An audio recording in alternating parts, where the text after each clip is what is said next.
Hello everybody, मैं doctor Taufiq Hussain, associate professor in higher education. पिछले व्याख्यान में हम अकबर की राजपूत नीति के विषय में चर्चा कर रहे थे और अकबर की राजपूत नीति के विषय में हमने देखा कि अकबर की जो राजपूत नीति है वो उदारता और सहयोग पर आधारित थी। उसने अपने पूर्ववर्ती शासकों की राजपूतों के प्रति जो नीति थी, जिसके कारण से राजपूतों में असंतोष था, उस नीति को उसने चेंज कर दिया, परिवर्तित कर दिया और उदार राजपूतों के प्रति उदार और सहयोग की नीति अपनाई। अकबर की इस उदार नीति के कारण से है कुछ राजपूत शासकों ने तो बिना किसी विरोध के अकबर की अधीनता स्वीकार कर ली। अकबर के साथ वैवाहिक संबंध स्थापित किए, जिसकी शुरुआत आमेर के शासक बहरमल ने अपनी लड़की हरकाबाई या जिसको जोधाबाई कहते हैं उसके विवाह के साथ किया। और कुछ शासकों ने थोड़े बहुत प्रतिरोध के पश्चात अकबर की अधीनता स्वीकार कर ली और 1570 तक हम देखते हैं कि राजस्थान के अधिकांश शासकों ने अकबर की अधीनता स्वीकार कर ली। लेकिन मेवाड़ एक ऐसा राज्य था जिसने अकबर की अधीनता स्वीकार नहीं की थी और जब तक मेवाड़ अकबर की अधीनता स्वीकार नहीं कर लेता तब तक राजपूत राज्यों पर प्रभावी नियंत्रण है वो स्थापित नहीं किया जा सकता था, क्योंकि उस समय मेवाड़ है वो एक महत्वपूर्ण रियासत थी और आर्थिक, सामाजिक, सामरिक और व्यापारिक दृष्टि से है वो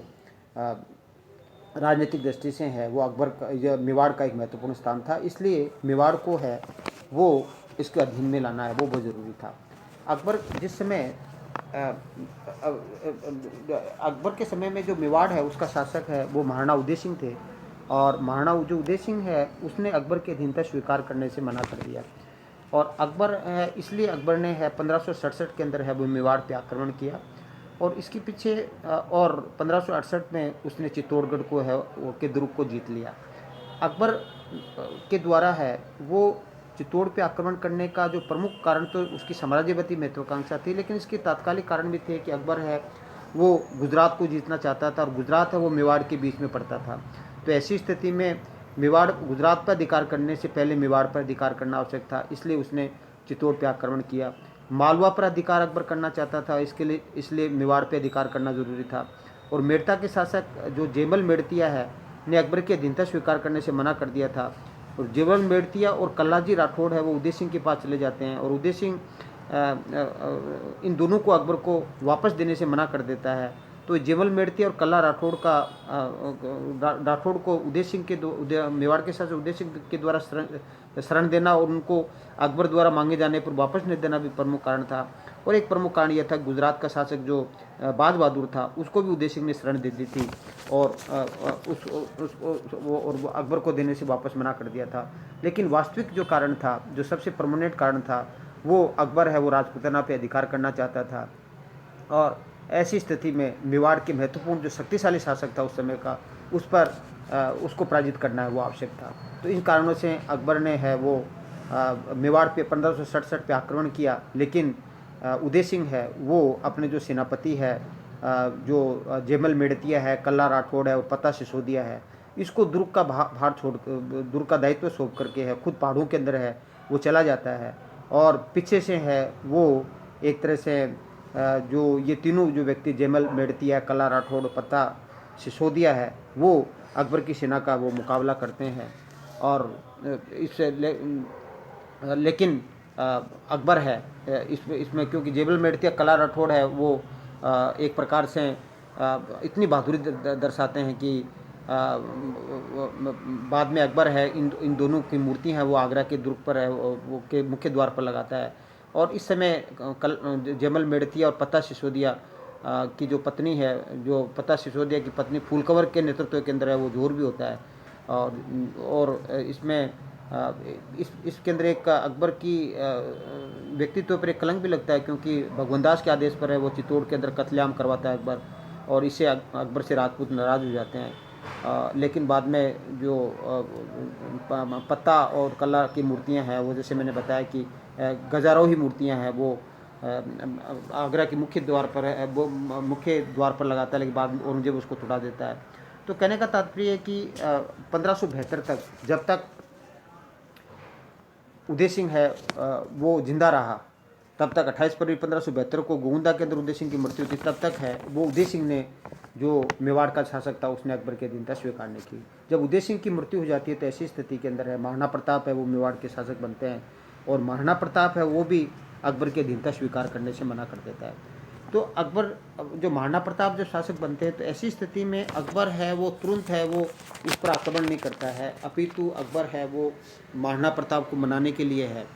वो पहले है वो एक प्रकार से 4 शिष्टमंडल भेजता है। जैसे कि मैंने आपको पहले भी बताया, महाराणा प्रताप को मनाने के लिए कि वो अकबर की अधीनता स्वीकार कर ले। जलाल खां कोची के नेतृत्व में 1572 में भेजता है, मिर्जा राजा मानसिंह के नेतृत्व में 1573 में भेजता है, भगवनदास के नेतृत्व में 1573 में भेजता है, और फिर टोडरमल के नेतृत्व में 1573 में भेजता है। जब ये चारों शिष्टमंडल है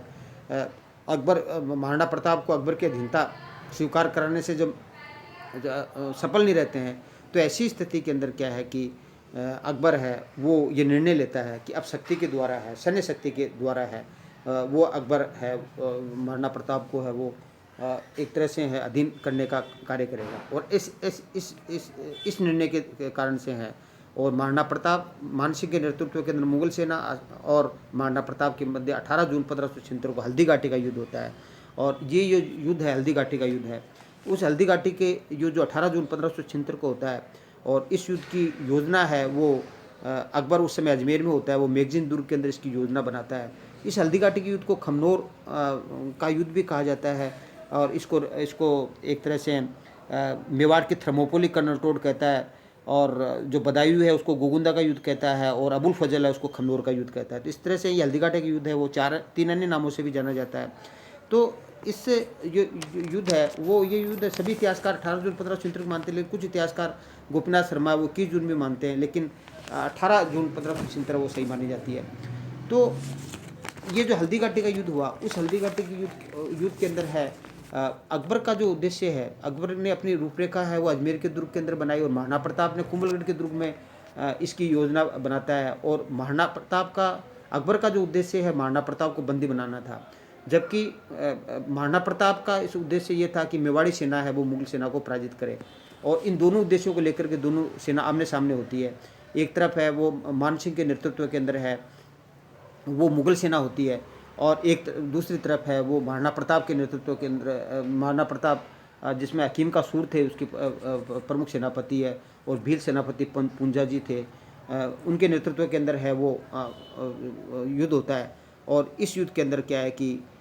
मुगल सेना है वो महाराणा प्रताप को बंदी बनाने में असफल रहती है, और महाराणा प्रताप दुर्गों के अंदर चल करके और छापामार युद्ध नीति है वो करते रहते हैं। लेकिन जब तक वो जीवित रहे तब तक है वो अकबर की अधीनता है वो स्वीकार है वो नहीं की। लेकिन उसके बाद में महाराणा प्रताप की जब मृत्यु हो जाती है तो उसके पश्चात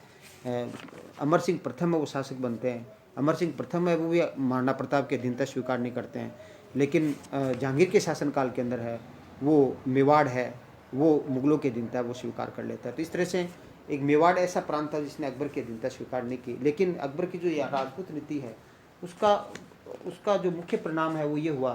कि इस जो इसके पूर्ववर्ती शासकों ने जो राजपूतों के प्रति जो नीति अपनाई उससे दिल्ली के सुल्तान है वो मुगलों से विरुद्ध थे और स्वतंत्रता के लिए वो संघर्ष कर रहे थे। लेकिन अकबर ने जो एक उदार धार्मिक उदार जो राजपूतों के प्रति जो उदार नीति अपनाई, सहयोग की नीति अपनाई, उससे मुगल साम्राज्य राजपूत मुगल साम्राज्य के दृढ़ समर्थक बन गए, और मुगल साम्राज्य के विस्तार में भी उन्होंने महत्वपूर्ण भूमिका अदा की। और अकबर की इस राजपूत नीति के कारण से हिंदू और मुस्लिम दोनों संप्रदायों के मध्य धार्मिक सद्भाव स्थापित करने के अंदर भी एक महत्वपूर्ण सहायता मिली, और साथ ही हिंदू और मुस्लिम दोनों संस्कृतियों के मध्य है वो सांस्कृतिक समन्वय जिसको हम कंपोजिट कल्चर कहते हैं उसको स्थापित करने में भी महत्वपूर्ण योगदान रहा। लेकिन उसके बाद में औरंगजेब ने इस नीति को बदल दिया, जिसका दुष्परिणाम है वो आगे हम अन्य जो उसके उत्तरवर्ती शासकों के समय की जो राजपूत नीति है उसके बारे में चर्चा करेंगे। तो हम कह सकते हैं कि अकबर की राजपूत नीति है वो अच्छी थी, और वो नीति है वो अकबर की साम्राज्य विस्तार और साम्राज्य की सुदृढ़ीकरण के अंदर है इस राजपूत नीति ने महत्वपूर्ण योगदान दिया। Thank you. जय हिंद, जय भारत।